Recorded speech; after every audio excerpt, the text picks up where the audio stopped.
Praise the lord. దేవుని పరిశుద్ధ నామానికి మహిమ కలుగును గాక.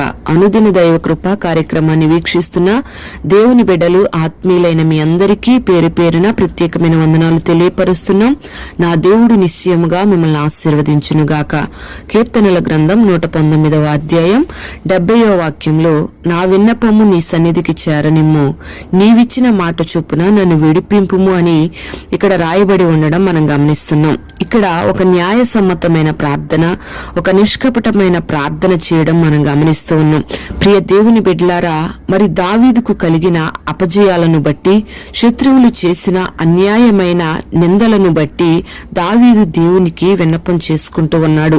దేవుని సహాయం కొరకు ఆక్రందన చేస్తూ ఉన్నాడు. మరి దేవుడు మన విన్నపాన్ని వింటే ఆయన మనకు దేవునిగా ఉండి మన విషయమై జాగ్రత్త వహిస్తాడు. సమస్త బాధ్యతలను ఆయన చూసుకుంటాడు. మన దేవుడు మన విన్నపాలను ఆలకించే దేవుడు గనుక ఆయన మాట ఇచ్చి మాట నెరవేరుస్తాడు. ఆయన మాటను పంపి మనల్ని శత్రువుల బారి నుంచి, అపజయాల బారి నుంచి మనల్ని విడిపిస్తూ ఉంటాడు.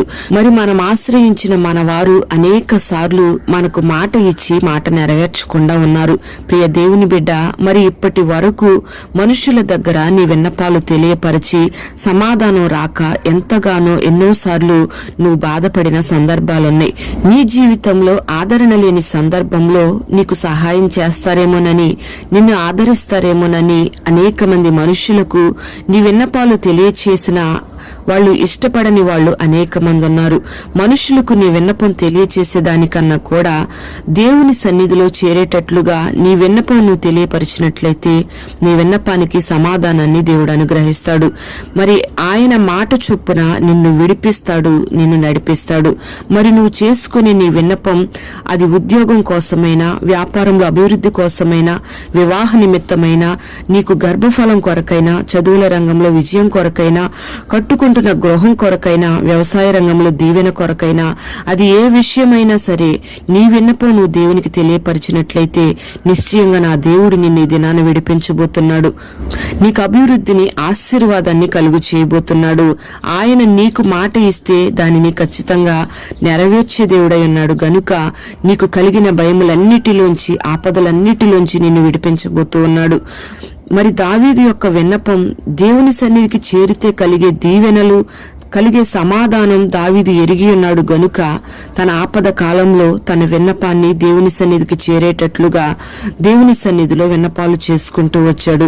నీవిచ్చిన మాట చొప్పున నన్ను విడిపించు అని దేవుణ్ణి బ్రతిమాలుకుంటూ ఉన్నాడు. ప్రియ దేవుని బిడ్డలారా, మరి ఈ దినాన దేవుని సన్నిధికి నీ విన్నపాలు చేరేటట్లుగా విన్నపం చేసే మనస్సును దేవుడు నీకు దయచేయునుగాక. దేవుని వాక్కు నీకు విడుదలయ్యి ఆయన మాట చొప్పున నీకు విడుదల కలుగునుగాక. నీ సమస్యలపై ఒక విజయాన్ని ఈ దినాన నువ్వు చూచుదువుగాక. అట్టి కృపను నా దేవుడు నీకు అనుగ్రహించి నిన్ను విడిపించి బలపరిచి నడిపించునుగాక. ప్రార్థన. పరిశుద్ధుడవైన తండ్రి, ప్రేమ కలిగిన దేవా, నీకు స్తోత్రం చెల్లిస్తున్నాం. ఈ దినం ఈ మాటలు విన్నని బిడ్డలందరినీ కూడా పేరు పేరున మీరు ఆశీర్వదించండి. ఇప్పటి వరకు నీ బిడ్డల జీవితాల్లో మనుషుల ఎదుట విన్నపాలు చేసుకుని సమాధానం రాక, ఆదరణ దొరకక ఎంతో మంది వేదన చెందిన సందర్భాలున్నాయి. ఆ బిడ్డలందరినీ కూడా పేరు పేరున మీరు జ్ఞాపకం చేసుకుని వారి ఆపద కాలంలో, వారి కష్టకాలంలో, వారి నష్టకాలంలో వారి యొక్క విన్నపాలు నీకు తెలియపరుస్తూ నీ యొద్ద నుంచి వస్తున్న ప్రతి మాట ప్రకారంగా నీ బిడ్డలు నడుచుకుంటూ ఒక విడుదలను చూడడానికి నీ బిడ్డలకు కృపదయ చేయండి. నీ వాక్కును పంపి నీ బిడ్డలు విడిపించమని ప్రార్థన చేస్తున్నాం. నీ బిడ్డలు చేసుకుంటున్న ప్రతి విన్నపాన్ని నీ సన్నిధిలో చేర్చుకుని వెంటనే మీరు సహాయాన్ని మీరు కలుగు చేయండి, సమాధానాన్ని మీరు కలుగు చేయండి. అట్టి ఘనమైన కార్యాలు చేసి మహిమ, ఘనత, ప్రభావాలు మీరు పొందుకొని నీ బిడ్డలందరినీ గొప్ప దీవెనలతో నడిపించమని, నీ సన్నిధి తోడుగా ఉంచమని నజరేయుడైన యేసు నామములో అడుగుచున్నాము తండ్రి. ఆమేన్.